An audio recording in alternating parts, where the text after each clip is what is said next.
Hello and welcome to our next installment of Get to Know Your IFVP Board Members. I'm here today. I'm Sunny BenBelkacem, of course, and I'm here today with the beautiful, illustrious, amazing Jill Greenbaum. Well, thank you, Sunny. You are too kind. Oh, well, I'm just telling the truth. So anyway, so I'm going to ask, we're going to go through a few questions for all of you people out there to get to know Jill better and understand what she does as a board member. So I'm just going to start with, where are you located and what company or network are you affiliated with?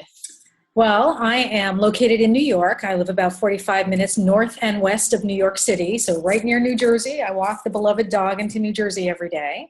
And yet I work across the country and I work internationally. My main company is called I Coach, I Design, and I do lots of different things. And so the networks I'm affiliated with run the gamut from graphic facilitation and recording to training organizations and my latest love, energy healing. Awesome. Interesting. How many years have you been working as a visual practitioner?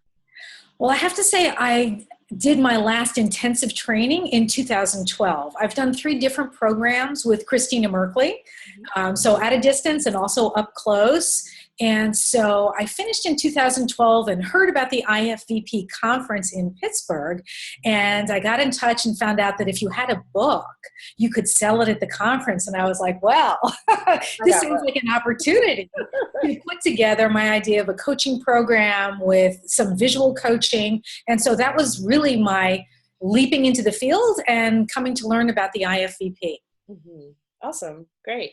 And how did you come into the field? How did you get to that first Christina Merkley training? So that's a good question. I've been a trainer. I've been a teacher, principal, administrator, and I design training programs. And in training, I love to engage people. And I've always found that drawing is one of those ways to bring people into the conversation, to capture what they're saying, to illustrate what I'm doing. And so I started by reading Millie Sonneman's book, Beyond Words, which I'm sure a number of people know. It's been around a long time. And I just felt, well, I can draw circles, squares, and triangles, and I can do this thing. And so I love art, but I do not have an artistic background or training. And I just started on my own with training and then started to seek out people that could offer me, greater expertise and the opportunity to learn from them. Fantastic. And what was it that convinced you to join the IFVP board? I have a lot of board experience. I've also run 2 nonprofits in the state of New Jersey. I've also sat on a couple of boards. And so I have a lot of experience in the nonprofit world, which is different than the IFVP board. We are a trade organization. And yet there's just a lot of similarities in terms of structure and functioning. And I am a bit of a process gal, and I like to be able to bring that to the conversation. I was a special ed teacher, so I really love structure and just having a container in which we do our work. And what is it that you like about serving as a board member for the IFVP? I like working with other people that want to grow the organization. I've been a solopreneur for 21 years at this point. And so I love that piece of it. I love working on my own. I also love being with people. So I love that balance and having the opportunity to give to an organization that I have seen grow over time from when I started and belonged in 2012 to now. I think we've undergone some amazing changes, and I want to be a part of that and help the organization grow. Great. And so then in that case, what do you think is, what's the next level for the IFVP, or what's the next level even for, the field of visual practice? What is it? Oh, those are huge questions. And Sunny, those are rather controversial questions also. I will say, controversy. What can I do? I love it. I love it because I'm just going to put something out there and there we go. My feeling is we need to have a common vocabulary for talking about how we do what we do for us and for our clients. And I come out of the training field and also the coaching field. And it's a process to grow as a field. And I think having common vocabulary, continuing to stretch the boundaries of who we are and what we do, having room for people that come to this field, which is broad, but also from so many other places, I think is also important. So I think that's the future of our field. I agree. I agree with everything you said. So share a little bit about some of the things that you're working on as a board member and what kind of benefits you hope to bring to our members. Sure.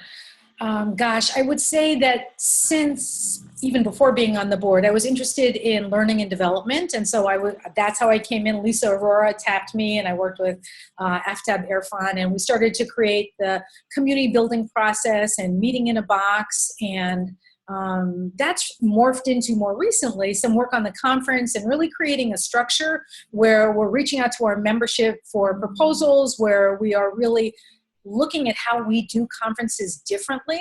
I think tied in with that is the IFVP University, that we're trying to bring people together and create a repository of information, because there is so much good information out there and it can be hard to put your hands on exactly what you're looking for at times.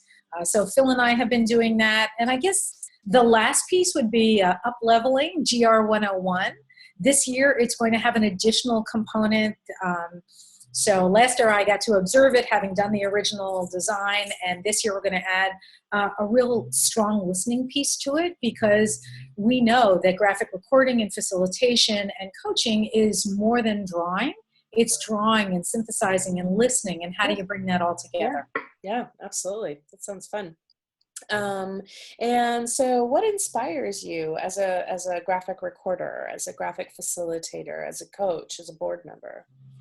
I think it's really the ever-growing nature of our field. I mean, I just look at how my network within this field has expanded over the past 2 years in terms of the people that I know, the people that I'm in touch with, the opportunities that I have to learn new and different things. So whether it's the IFVP site or our Facebook page or the graphic facilitation page, or finding out about Sketchnote Hangout in England and, becoming a part of that, and just reaching out to people in new and different ways, and finding people who are so generous with their time and energy to talk with people who are interested in learning something new. Yeah, that's one of the really amazing things about our community, is how, much they are, how willing they are to share. I love that. So it sounds like you do a lot of work as a board member, which I can personally attest to. And I would like to know, what do you plan on doing after your term with all that free time that you're going to have? Nice cool drink on the beach somewhere, I'm thinking. No, I'm only kidding. In terms of staying connected to the IFVP, one of the things I see as kind of a legacy, I do have another year left in my term, is to solidify the gains that we've made in creating a structure for the conference, gathering proposals, creating a program, and all that kind of thing. It's still a work in progress, and I want to continue to help with that, and I want to continue in the vein of learning and development and helping people get access to what it is they want to know. Yeah, that's great. 10 years from now, how do you think you'll be remembered as a board member or VP? So that's a giggle, just because the person that I have been and I am is the process person. And I think that's what I'll be remembered for, is that for me, it's very important to have that container, to know where we are and where we're going. And that doesn't mean that we don't change, but it means that we have goals and we move in that direction. And I think we're doing a lot of that. I think we're also growing, and growing is a wonderful time that is often full of disequilibrium, and there's nothing wrong with that. We need to work our way through it. Yeah, agreed. And just one last question. If someone were thinking about joining the IFVP board and said, I'm thinking about it, what would you say to them? I would ask them to ask themselves a number of different questions, because I used to run volunteer programs, and quite frankly, the board is a volunteer board, right?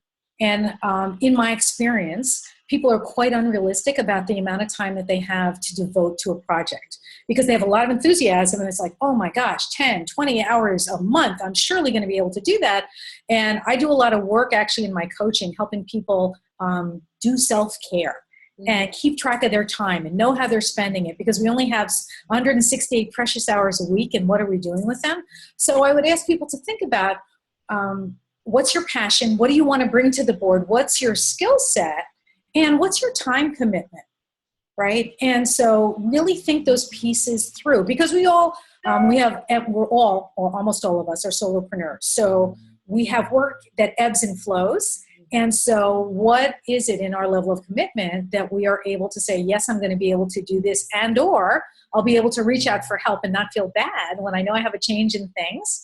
Because that's the other thing. We need to be honest about what we can do and what we can't do. Absolutely. That's so true. Well, I'm going to say thank you so much for your time, for letting me interview. Oh, wait, I do have one more question. Uh-oh. What are you planning? Are you leading any courses or breakouts at IFVP Decatur? I am. I'm doing a session on storytelling. I do a lot of professional development for myself, and I did the Story Activist Intensive with Mary Alice Arthur, who will also be our host for this event. Ooh. And so I am way into storytelling, and so I'll have a session on storytelling, and there'll be an early morning session again on resiliency and self-care. And I have 3 techniques that people will walk away with. So it's going to be worth getting up in the morning to learn those techniques. Wow. Well, I can't wait to see it and hear what others have to say about it. And thank you so much again for your time, Jill. And I hope you have, and everyone out there, I hope you guys have a great time at IFVP 2017. Awesome. Thanks, Sunny. Bye.